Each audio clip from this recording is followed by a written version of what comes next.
On n'avait plus rien d'autre à faire qu'attendre. Bonjour, le docteur Bob Matala Jabi. Aujourd'hui, nous allons vous parler de l'hypertension artérielle.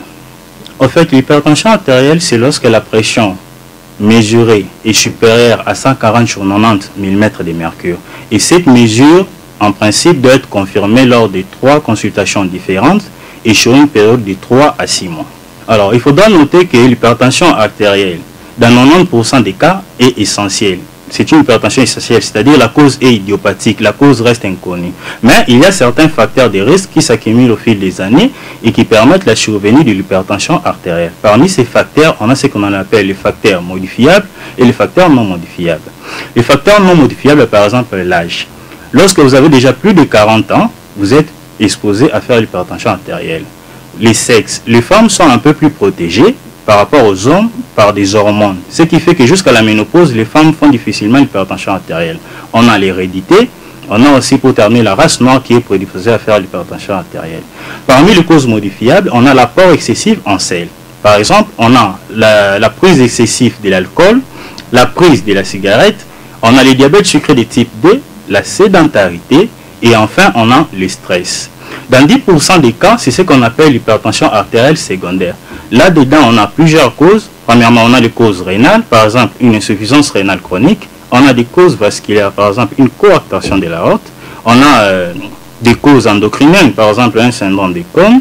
On a des causes médicamenteuses, certains médicaments comme les anti-inflammatoires, les décongestionnants nasaux. Et on a aussi la grossesse qui peut être une cause de l'hypertension artérielle. Là, on parle de l'hypertension artérielle gravidique. Voilà un peu en ce qui concerne les causes. Alors, en ce qui concerne les symptômes, vous devez savoir que l'hypertension artérielle est un tueur silencieux. Ça veut dire que dans la majeure partie des cas, il ne manifeste pas des symptômes. Mais cependant, il y a néanmoins des signes non spécifiques.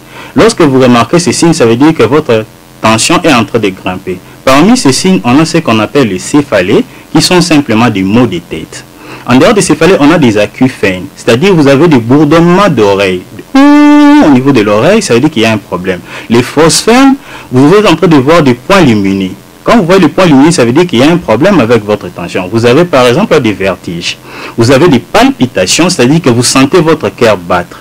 Donc voilà un peu quelques signes non spécifiques, bien sûr. Quand vous voyez ça, vous pouvez vous dire que votre tension a un problème. Alors, il existe une kyrielle des complications de l'hypertension artérielle.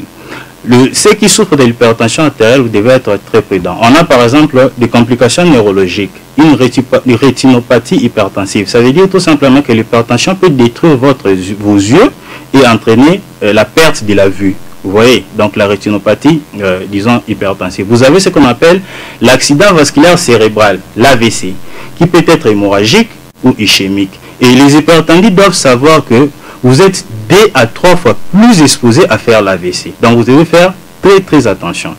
Comme autre complication neurologique, on a ce qu'on appelle une encéphalopathie hypertensive.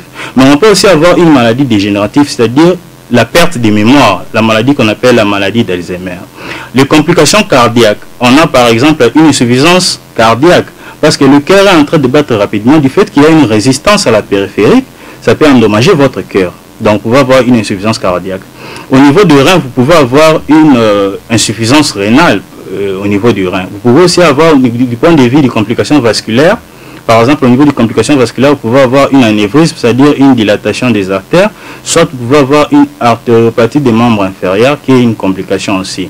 Vous devez retenir que les complications de l'hypertension artérielle sont très néfastes, donc vous devez faire très attention pour ceux qui ont des parents ou des gens qui souffrent de l'hypertension artérielle de leur maison. En ce qui concerne les traitements, on a ce que l'on appelle les traitements, les mesures hygiéno-diététiques et les traitements médicaux. Le but des traitements est de normaliser les chiffres tensionnels. En ce qui concerne les mesures hygiéno-diététiques, c'est ce qui est important. Par exemple, pour une personne qui n'a jamais reçu de traitement contre l'hypertension artérielle, premièrement, vous devez éviter l'apport excessif en sel. Vous voyez, le sel. Donc, selon l'OMS, c'est moins de 6 grammes. Donc, moins d'une cuillère, une cuillère à café. Le sel, vous devez éviter. Vous devez éviter les salières dans les tables. Les sels qu'on ajoute. Pour les hypertendus, donc, Ce message s'adresse à tous les gens, toutes les personnes qui ont des parents qui souffrent de l'hypertension. Vous devez éviter les plats déjà cuisinés. Donc, évitez les aliments avec la graisse. Deuxièmement, vous devez favoriser l'augmentation de la consommation de fibres alimentaires. Par exemple, les fruits. Vous devez consommer au moins 5 fruits par jour et consommer beaucoup plus de légumes. Vous devez diminuer la consommation de l'alcool. C'est très important. Vous devez arrêter de fumer et de vous exposer à des produits de tabac. Par exemple, lorsqu'une personne est en train de fumer, vous qui êtes auto, vous êtes 2 à 3 fois plus exposé par rapport à la personne qui est en train de fumer. Quatrièmement, l'exercice physique. Il faut au moins, selon l'état de la santé bien évidemment, 3 fois 30 minutes par semaine d'activité physique. Ça vous protège contre le cancer du sein. Vous devez éviter le stress.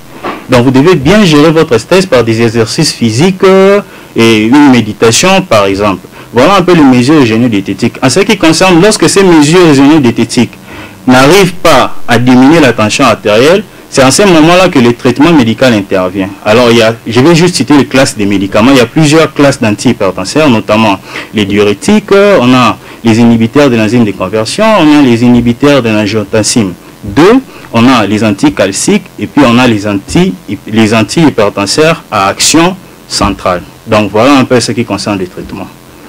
Alors, le mot de la fin est de dire à tous ceux qui ont un patient hypertendu, vous devez déjà avoir un tensiomètre à la maison. Et lorsque vous remarquez certains signes que je viens de vous citer ici, vous devez rapidement prendre la tension artérielle.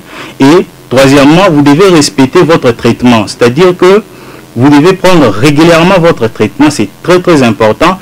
Et savoir que lorsque vous êtes hypertendu, vous devez éviter certains facteurs de risque que je venais de citer et appliquer rigoureusement les mesures hygiéno-diététiques dont je venais de parler tout à l'heure. Voilà un peu le mot de la fin.